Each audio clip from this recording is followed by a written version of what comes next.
도미니카 공화국에서 선교하고 계시는 선교사님 한 분이 글 하나를 써서 올려놨는데 선교 사역 이야기지요. 이분이 섬기는 교회에 도미니카에 있는 노숙자들이 와서 예배당 문을 열고 밤에 와서 잠을 자는 겁니다.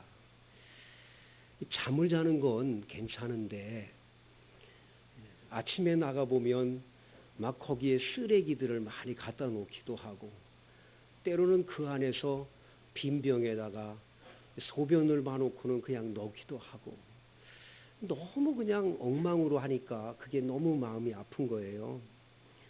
그런데 그 다음날 나갔더니 이번에는 더 기가 막힌 일이 벌어졌는데 그냥 똥을 이만큼 쌓아놓은 거예요. 예배당에. 목사님, 선교사님이 그걸 치워야 되니까 그래서 막 화가 나가지고 불평이 나오는 거예요. 내가 선교사로 이 영말리 왔다가 이게 뭐 하는 건가? 하나님, 내가 똥치러 여기 왔습니까? 막 그런 생각도 나고 화가 막 나는 거죠. 이놈 잡기만 해봐라. 내가 가만 놔두나 그런 생각도 들고 반 분노해서 화가 나가지고 이제 그거를 치우려고 딱 가서 보는 순간에 그 배설물을 보는 순간 마음이 달라지는 거예요. 이 노숙자가 배설해 놓은 배설물을 보니까 다른 걸 하나도 못 먹고 망고만 먹은 것이 나온 거예요. 너무 가난하고 누가 먹을 걸 안 주니까 망고철에 나무에 가서 그냥 망고를 따다가 그걸로 배를 채웠던 거죠. 얼마나 배가 고팠을까? 얼마나 이 사람이 빵이 먹고 싶었을까? 그 생각이 나니까 갑작스럽게 불평이 다 사라져버리면서 예수님 마음이 마음에 들어오는 거예요. 그러면서 내가 이분 만나면 꼭 식사 대접을 해주고 다음부터는 예배당에다가 배설하지 말라고 얘기를 해줘야 되겠다. 그렇게 글을 마친 것을 읽으면서 제가 아주 감동을 받은 적이 있습니다.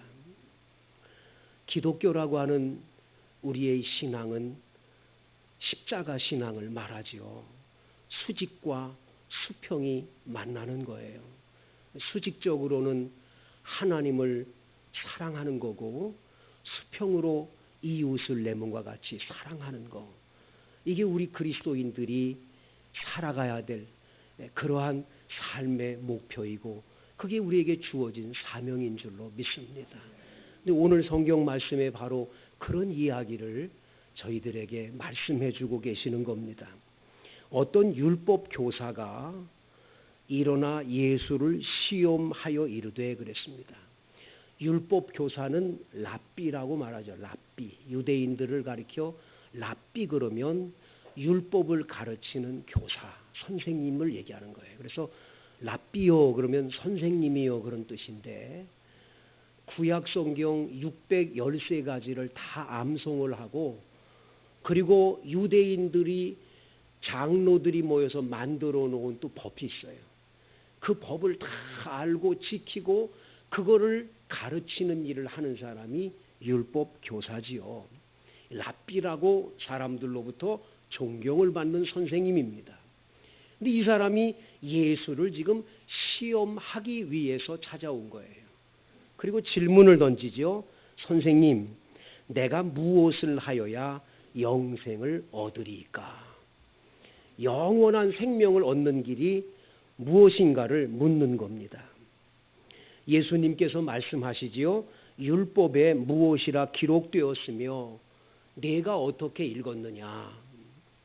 그 율법 안에 다 하늘나라 천국 영생을 얻는 길이 있지 않느냐. 너 다 읽었잖아. 거기 뭐라고 기록되어 있냐. 예수님이 그렇게 말하니까 이 랍비가 말하지요. 내 마음을 다하며 목숨을 다하며 힘을 다하며 뜻을 다하여 주 너의 하나님을 사랑하고 또 내 이웃을 내 몸과 내 자신과 같이 사랑하라고 하셨습니다. 굉장히 훌륭한 대답이죠. 613가지의 그 율법을 압축을 해 놓으면 10계명이에요. 10계명. 그 10계명을 압축해 놓으면 여러분 십자가의 신앙처럼 위로 하나님을 사랑하고 이웃을 내 몸과 같이 사랑하는 거.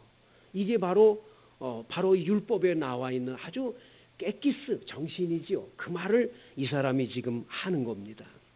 굉장히 이 사람은 율법에 대하여 정통하고 알고 있음을 보여주는 거죠. 근데 예수님은 이렇게 말씀합니다. 내 대답이 옳도다. 이를 행하라. 그러면 살리라. 이렇게 말했습니다. 이걸 행하라. 그러면 살 것이다. 여러분 이것만 실천하면 된다고 말씀하시는 거예요. 그런데 그 사람이 자기를 옳게 보이려고 예수님에게 또다시 질문을 던져요. 그러면 내 이웃은 누구입니까? 이렇게 물어보는 거예요. 내 이웃이 누굽니까? 이웃을 사랑해야 되는데 이웃이 누구냐는 걸 말해주는 거죠. 그때에 예수님께서 말씀을 하십니다. 많은 사람들이 이것을 비유라고 말을 하지만 이건 비유가 아니라고들 얘기를 합니다. 왜냐하면 성경 말씀에 보면 예수님이 비유로 말씀할 때는 비유로 말씀하시되라는 비유의 말이 꼭 나오는데 여기에는 비유라는 말이 나오질 않습니다. 아마도 이것은 있었던 분명한 일이었을 거라고 더듬어 볼 수 있는 게 사마리아 사람을 높여서 얘기하기 때문인 거죠. 오늘 본문에 예수님은 말씀합니다. 어떤 사람이 예루살렘에서 여리고로 내려갑니다. 여러분 성지순례를 가면 알지만 이 이스라엘 나라의 특별히 예루살렘이라고 하는 도시는 산 위에 세워진 도시입니다. 성입니다. 그렇기 때문에 그곳에 올라가야 돼요. 버스를 타고도 올라가야 됩니다. 그리고 올라간 곳에서 다시 여리고로 내려가는 길이에요. 내려가고 있는데 중간에 강도를 만나게 됐습니다. 이 강도들이 그 옷을 벗기고 때려서 거의 죽을 때까지 때렸어요. 그래서 거반 죽을 때까지 됐어요. 엄청나게 린치를 가한 거지요. 이렇게 이 강도를 만난 이 사람이 이 린치를 당해가지고 아파서 끙끙 신음하고 앓고 있었겠지요. 사람 살려 소리도 질렀을 거예요. 죽어가면서 신음을 하고 있는데 마침 한 제사장이 그 길로 지나갑니다. 여러분 제사장이 뭐 하는 사람이에요? 지금 우리는 예배를 이렇게 드리지만 구약 시대에는 이렇게 예배를 드리지 않았어요. 왜 우리는 지금 이렇게 예배 드립니까? 예수님이 십자가에 못 박혀서 만인류의 죄를 대속해 피 흘려 돌아가시기 때문에 그 예수님의 이름으로 우리는 예배를 드려요. 그런데 예수님이 오시기 전 구약 시대에는 이스라엘 백성들이 짐승을 데리고 옵니다. 송아지나 염소나 양이나 그렇지 않으면 가난한 사람은 비둘기를 가지고 와서 비둘기의 목을 치고 거기서 피를 쏟지요. 또 양과 또 염소와 송아지도 피를 내서 그 피를 하나님 앞에 드리며 그 번제물을 태워서 하나님 앞에 예배를 드리는 거예요. 그 제사의 예배는 제사장이 없으면 드릴 수가 없게 돼 있어요. 아주 굉장히 중대한 일을 맡은 사람이 제사장들이에요. 이 사람들은 하나님을 경외하는 분들이고 항상 하나님께 거룩한 제사장으로 구별돼서 예배를 드리는 예배자이죠. 하나님하고 교제하는 사람입니다. 예배당 성전에서 사는 사람이에요. 적어도 이런 사람인 정도면 구약 율법을 알 것이고 그 율법 속에 하나님을 사랑하고 이웃을 사랑하는 게 분명히 알고 있는데 이웃이 지금 강도를 만나서 거반 죽게 됐는데 오늘 성경 말씀은 안타깝게도 31절에 그 강도 만난 사람을 보고 오늘 이 성경에 나와 있는 피하여 지나가고 있다는 걸 보게 돼요. 피하여 지나갔다. 분명히 그게 매를 맞아가지고 있는데 그 사람을 피해 지나갔어요. 성경학자들은 해석하기를 제사장이 죽은 시체를 만지면 부정함이 타니까, 부정이 탔을 때는 하나님께 제사의 일을 못 감당하니까 그래서 아마 피해 갔을 거다, 좋게 해석을 하지만 여기 성경을 자세히 들여다보면 그를 보고라는 단어가 나와요. 그를 보고. 그 신음하고 매 맞아서 지금 아파하고 있는 이 사람 살려 하는 사람 봤잖아요. 봤는데 지나갔다고요.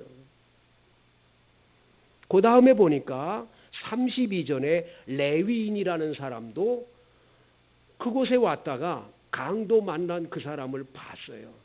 그런데 그도 피하여 지나갔습니다. 레위라고 하는 것은 여러분, 이스라엘이라고 하는 나라는, 이스라엘 하는 것은 야곱이라고 하는 사람의 이름이 바뀌어져 이스라엘이잖아요. 본래 이스라엘은 그러니까 야곱 족속들의 그 모여있는 나라가 바로 이스라엘 나라죠. 그 야곱에게는 12아들이 있었어요. 그 12아들의 후손들이 이스라엘 나라를 지금 형성하고 있는 거예요. 누구든지 자기가 이스라엘 사람이면 앞에 조상에 올라가다 보면 거기 12아들, 야곱의 12아들 가운데 한 아들이 바로 자기의 조상이 되는 거예요. 그런데 이 12아들 가운데 하나님은 한 족속, 그 한 지파를 주님이 선택을 해요. 누구를 선택했냐? 레위 지파를 선택해요. 이 레위 지파를 왜 선택했냐? 하나님의 성막, 성전에서 일하는 지파로 삼아요. 주님의 일만 할 수 있는 지파를 선택한 거예요. 다른 일이 아니라 하나님의 집에서, 성전이든 성막에서 일하는 지파로 세웠어요. 그래서 이 레위 지파는 구별된 지파예요. 그래서 여러분, 레위 지파에 대해서 이 모세가 마지막에 기도하는 기도문이 이 신명기서의 마지막 부분에 나오는데, 레위는 부모를 모른다, 형제도 모른다. 이 레위 지파는 왜 그러냐면 하나님의 귀한 말씀을 맡아서 하나님의 일을 감당해야 되기 때문이다. 그러면서 레위에 대하여 복을 비는 장면이 나와 있어요. 이 레위 지파는 적어도 하나님의 집에서 일하는 거룩하게 구별된 백성이에요. 다른 지파 11지파에게는 하나님이 다 땅을 분배해 줬어요. 가나안 땅에 들어갔을 때. 레위 지파만 안 줘요. 레위 지파는 뭐하냐? 레위 지파는 오로지 주님의 일만 하라는 거예요. 그러면 이 사람들 어떻게 먹고 살아요? 11지파가 뭐를 내지요? 11조를 낸 걸 이 사람들이 먹고 살아요. 이게 하나님의 신앙의 원리로 만들었어요. 그러니까 레위 지파는 성스러운 성물을 먹고 사는 거예요. 저희 사돈 어르신이 딱 이제 그 상견례를 하러 갔을 때 그 어르신이 그 얘기를 하시더라고요. 저희 아버님은 목사님이셨습니다. 저는 어려서부터 성미, 성물을 먹고 자랐습니다. 그 얘기를 하는데 너무 마음이 기뻤어요. 제 마음이. 이렇게 성물을 먹고 이렇게 살아오셨더군 하는 그 마음을 가지고 사신다는 건 굉장히 훌륭한 거죠. 이 구별된 이 레위인, 이 사람들은 당연히 율법을 알고 하나님의 교회 성전에서 사니까 얼마든지 알 텐데, 지금 강도를 만나서 누워있는 이 사람을 그냥 이 사람도 보고 지나갔다라는 거예요. 그런데 오늘 33절에 사마리아 사람이 여행하는 중 거기 이르러 그를 보고 불쌍히 여겼습니다. 이 사마리아 사람은 이 사람을 보고 불쌍히 여겼어요. 사마리아 사람은 어떤 사람입니까? 여러분, 사마리아 사람은 이스라엘 사람들이 아수르라고 하는 나라한테 점령을 당해서 전쟁에서 패했잖아요. 이 이스라엘 사람들을 전부 아수르 나라 각처에 흩어졌어요. 그리고 외국 사람들을 그 이스라엘 땅에다가 데리고 왔어요. 이 사람들은 외국인하고 결혼해서 자녀들을 낳아서 이 사람들은 혼혈족이에요. 혼혈족. 그러니까 순수한 이스라엘 사람들이 아닌 거예요. 그러니까 이 순수한 유대인들, 바벨론의 포로로 끌려갔다 70년 만에 돌아오는데 순수하게 자기 혈통을 지킨 이 유태인 이스라엘 사람들이 볼 때는 이 사람들이 사람 같지 않은 거예요. 아주 나쁜 사람으로 보는 거예요. 그래가지고 그 사람들과 상종도 안 하고 그 사람들하고는 서로 같이 인사도 나누지를 않는 이 사마리아 지역 사람들을 그렇게 미워해요. 그래서 오죽하면 여러분 요한복음 4장에 보면 예수님이 사마리아 성 음물가에, 이 수가성 음물가에 예수님이 가셨잖아요. 근데 한 여인이 물동이를 이고 왔어요. 거기서 물을 달라고 그랬더니 예수님이 물을 달라고 그랬더니 뭐라 그럽니까? 당신은 유태인인데 왜 사마리아 여인이 나한테 물을 달라고 말합니까? 이러면서 이스라엘 사람과 유태인 사마리아 사람과 이스라엘 사람과의 관계가 아주 깨어져 있는 광경을 분명히 얘기해 주지요.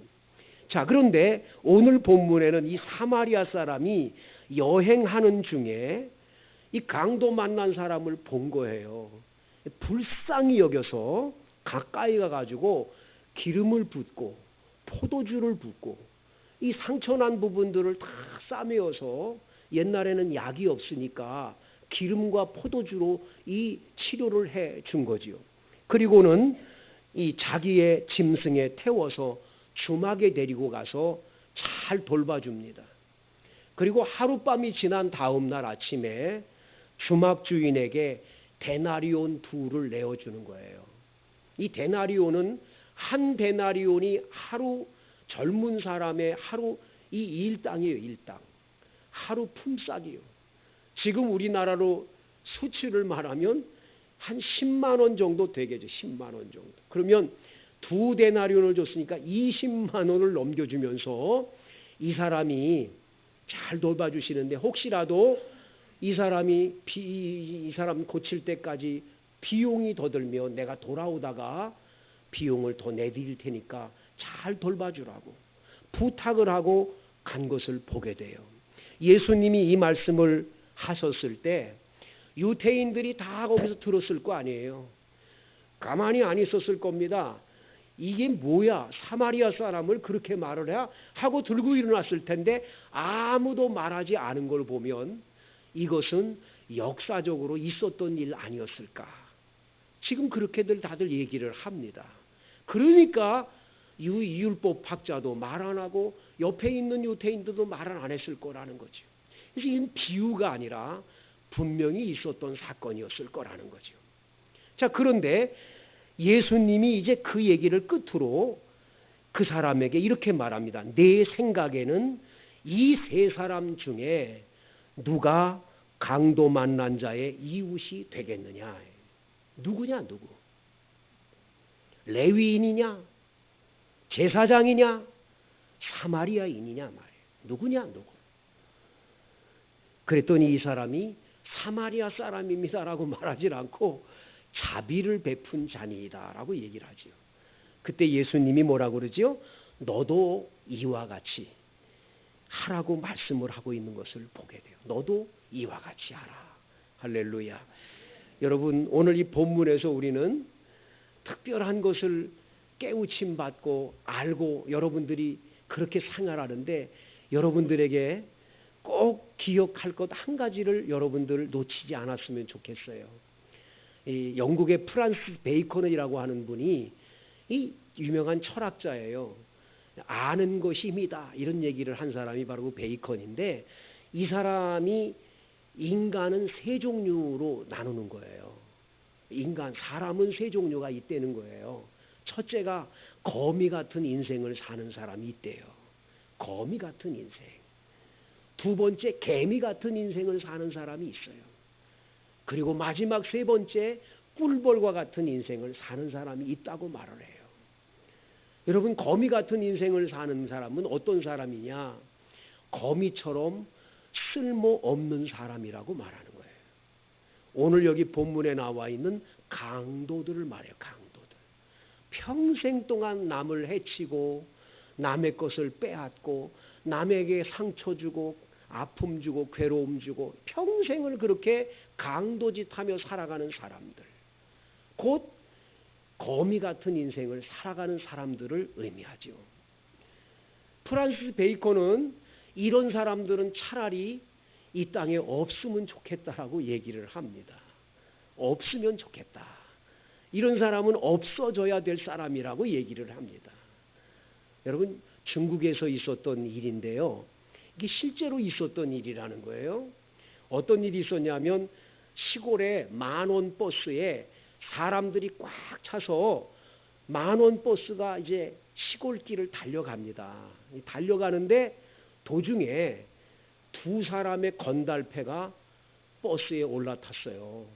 이 건달이 올라탔는데 이렇게 보니까 버스 안에 예쁜 아가씨 하나가 타서 앉아 있는 거야.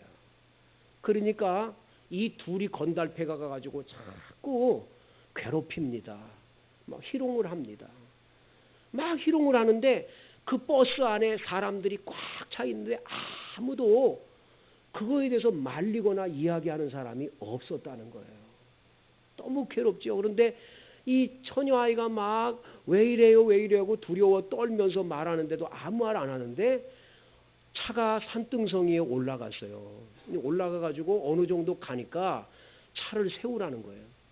이 아가씨 손목을 잡고 이 건달패 두 놈이 차에서 내리려고 그러는 거예요. 내려서 못 쓸 짓을 하려고 하는 거죠. 버스 운전수가 너무 보다 못하니까 운전수가 이 차를 운전하면서 여기서 못 내립니다. 여기서 내릴 수가 없습니다. 그랬더니 막 발로 짓이기고 때려가지고 운전수가 거기서 그냥 피가 낭자해가지고 거기서 운전을 못하게 됐어요. 두 건달패가 처녀 아이를 데리고 내렸습니다. 내려가가지고 숲속에서 못 쓸 짓을 하려고 그럴 때 그 차 안에 한 남자아이가 이거 그냥 놔두면 안 되겠다. 그 달려가가지고 왜 이 짓을 하냐고 막 말리니까 그 두 놈이 얼마나 많이 매를 맞은 너무너무 많이 매를 맞고 피투성이가 된 거예요. 그 순간 처녀 아이가 달려옵니다. 운전석에 올라 앉습니다. 그리고 차를 출발하려고 그러니까 피투성이 된 그 젊은이가 막 뛰어와서 버스에 올라타려고 그랬더니 왜 남의 일에 간섭을 하느냐고 당신 같은 사람은 이 차에 탈 필요가 없다고 딱 말을 하고는 차를 움직이는 거예요. 그 남자는 남의 일 간섭하다 피투성이 되고 차도 못하고 지금 터덜터덜거리고 걸어가는데 가다가 놀라운 일을 광경을 봐요. 바로 그 차가 천길 낭떠러지에 떨어져서 차 안에 있는 버스 안에서는 다 죽었어요. 여러분, 그 처녀의 생각은 무슨 생각을 가졌는 줄 압니까? 이 버스 안에 있는 사람은 살아있을 필요가 없는 사람이에요. 나 같은 처녀를 이렇게 희롱하고 괴롭힐 때 어떻게 다 그냥 앉아있냐는 거예요. 누구 한 사람이라도 나선 사람이 이렇게 없다는 거예요. 딱 한 사람, 당신은 나를 이렇게 간섭을 했기 때문에 당신은 여기 차에 탈 필요가 없다고 그러고 그 사람만 살려둔 거예요. 나머지는 다 죽어야 되는 거예요. 죽어 마땅하다고 생각한 거예요. 오늘 여러분과 제가 거미 같은 인생을 살아가면서 나밖에 모르고 남들은 다 괴롭히고 힘들게 한다. 그 남들을 힘들게 하는 거 어떠냐, 그냥 죽든 말든 그런 삶을 살아가야 되겠냐 말이에요. 여러분, 프란시스 베이컨은 개미 같은 인생에 대해서 또 얘기를 합니다. 개미는 남 괴롭히지 않아요. 개미는요, 자기 것을 열심히 모아요. 그런데 남 안 줘요. 여러분과 제가 예수를 믿으면서 이런 이기적인 신앙으로 살아갈까 두렵습니다. 나만 알고 내 가족만 알고 나만 축복받으면 되지. 나만 남들은 생각을 안 하고 산다. 여러분, 그게 옳은 삶일까요? 나중에 하나님 나라에 가면 하나님께서 물어볼 거예요. 얘야, 너 뭐 하다 왔니? 열심히 돈 벌어서 모아놓고 왔습니다. 그게 무슨 소용이 있는 거예요? 그 돈을 가지고 좋은 일을 해본 적이 한 번도 없다. 그 모아놓은 돈이 뭐예요? 훈장입니까? 뭘 내놓을 겁니까? 여러분의 기도가 바뀌어야 될 줄로 믿습니다. 변화돼야 돼요. 하나님, 나 잘 먹고 잘 살도록 돈 많이 주세요. 이것만의 기도로 끝나지 마시고, 하나님, 내게 많은 재정을 줘서 가난한 사람들을 돕고 불쌍한 이웃들을 돕고 선교 사업에 힘쓰는데 열심히 쓸 수 있는 재정의 풍성함이 제게 있게 해주세요. 이렇게 기도해야 이게 옳은 기도지요. 평생 동안 나만 잘 먹고 잘 살고, 이건 잘못된 거예요. 여러분의 기도가 개미의 기도에 거기에 끝나지 않게 되기를 바래요. 이 개미 같은 인생을 산 사람이 바로 오늘 여기 나와 있는 레위인과 제사장의 모습이죠. 자기밖에 몰라요. 내 하나 일신상에 무슨 해를 당할까 봐 그 강도 만난 이웃을 그냥 방치해 두는 거예요. 여러분, 미국에서 있었던 일이 뉴욕에서 있었던 1964년도인가 있었던 일인데요. 제노비스라고 하는 한 여자분이 밤에 괴한한테 쫓깁니다. 그 괴한은 칼을 들고 뒤쫓아옵니다. 자기를 찌르려고 그러니까 막 도망가면서 살려주세요, 살려주세요 소리를 외쳐요. 그런데 그 아파트와 옆에 단독주택들이 쭉 있었는데 사람들이 창문으로 이렇게 내다보고 쫓겨가는 걸 봤는데 한 사람도 나온 사람이 없어요. 경찰 조사에 의하면 38명이 그날 그 사건을 목격을 했대요. 한 명 이상 안 나왔어요. 나중에 괴한에게 찔려서 그 여자는 비참하게 살해를 당해 죽었습니다. 미국 사람은 엄청나게 충격을 받는 거예요. 38명이 봤는데 한 사람도 안 도와주는 거예요. 나중에 이러한 일들이 세계 곳곳에서 일어나니까 여러분, 세계 여러 나라에서 지금 한 가지 법을 하나 정합니다. 그 법이 선한 사마리아인의 법이에요. 이 선한 사마리아인의 법에 여러분도 접촉되면 안 돼요. 만약에 어떤 사람이 길 가다가 쓰러졌다. 근데 여러분이 지나갔다. 그냥 지나갔다 그러면 여러분은 경범죄에 해당하게 돼요. 왜? 그런 사람이 있으면 당연히 도와야 되는데 안 도왔기 때문이에요. 이게 선한 사마리아인의 법이에요. 근데 만약에 어떤 처녀가 물에 빠져서 허부적거리는 걸 들어가서 건져냈는데 물을 많이 먹어가지고 막 기절한 상태다. 그래서 입에다가 호흡을 해가지고 인공호흡해서 살렸더니 살리자마자 왜 나한테 뺨을 때리면서 뽀뽀를 했냐고 때리면 이럴 때는 많은 사람들이 어려움을 겪는 거예요. 그래서 많은 사람들이 어려운 사람 안 돕는다. 그래서 이 선한 사마리아의 법은 뭐냐면 그렇게 도와줬을 때는 그걸 추행으로 얘기한 게 아니라 도리어 선하게 했다고 하는 걸 법으로 증명해 줘가지고 어려움이 없게 만드는 법이 선한 사마리아의 법이에요. 성도 여러분, 우리가 이 법을 지키냐 안 지키냐가 중요한 게 아니라 우리 주변에 당연히 도울 사람들이 필요하잖아요. 여러분과 저는 꿀벌과 같은 인생을 살아야 된다. 이 베이컨이 말하는 건 꿀벌은 여러분 이 꽃에서 이 꽃으로 옮겨 다니며 암술과 수술을 만나게 해서 그 꽃이 떨어지며 열매를 맺게 해주는 일을 감당하는 게 벌의 일이잖아요. 열매 맺게 해줘요. 꿀을 모아다가 사람들에게 나눠주는 거예요. 물론 사람이 다 뺏어 먹지만 그러나 이 꿀벌들의 꿀을 우리가 먹고 살잖아요. 여러분, 이렇게 좋은 일 선한 일을 하면서 우리가 일생 동안 좀 살다가 하나님 나라에 가야 하나님께서 보시고 야, 너 참 멋지게 살았다, 잘 살았다 하지 않겠는가 말이죠. 평생을 우리가 남에게 해놔주는 이런 거미 같은 인생이 아니고 나밖에 모르는 이기적인 그런 개미 같은 인생이 아니라 꿀벌과 같은 인생, 여기 나와 있는 사마리아 사람 같은 이런 사람의 모습이 돼야 되지 않겠냐. 적어도 그리스도인은 그래야 되지 않겠냐. 이것을 주님이 행하라고 말씀을 해주는 말씀인 거지요. 제가 우크라이나에서 선교사로 사역할 때 저는 이 크림 반도라고 하는 크리미아 반도에서 선교를 했고 항구 도시인 오데사라고 하는 도시에서 한국에서 고신 측에서 파송한 선교사님 한 분이 계셨습니다. 근데 그 선교사님은 공원에, 넓은 공원인데 그 공원에 올라가 보면 참 그 아름답습니다. 흑해바다가.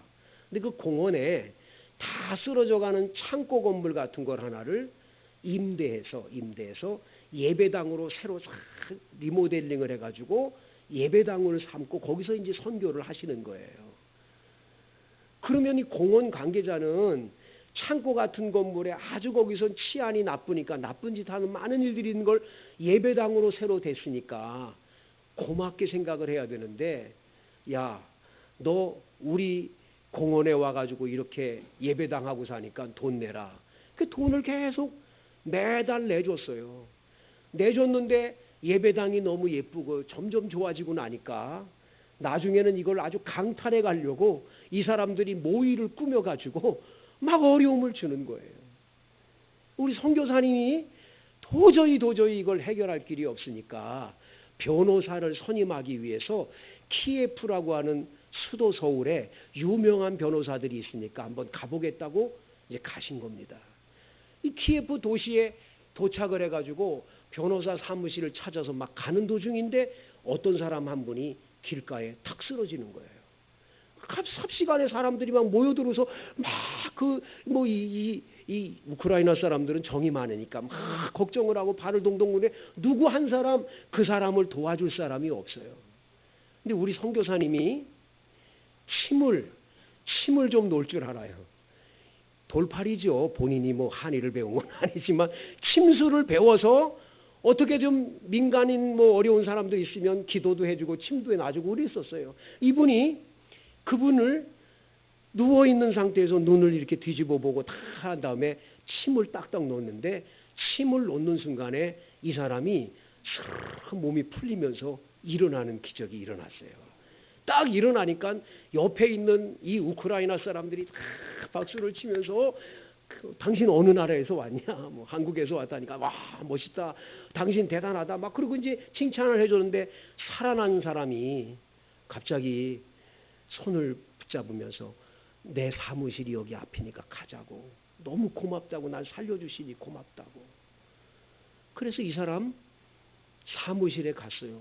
사무실에 딱 앉아 있는데 사무실에 앉아 있자마자 명함을 딱 내놓는데 뭐냐면 제가 변호사입니다 하고 내놓는 거예요. 그 굉장히 유명한 변호사였어요.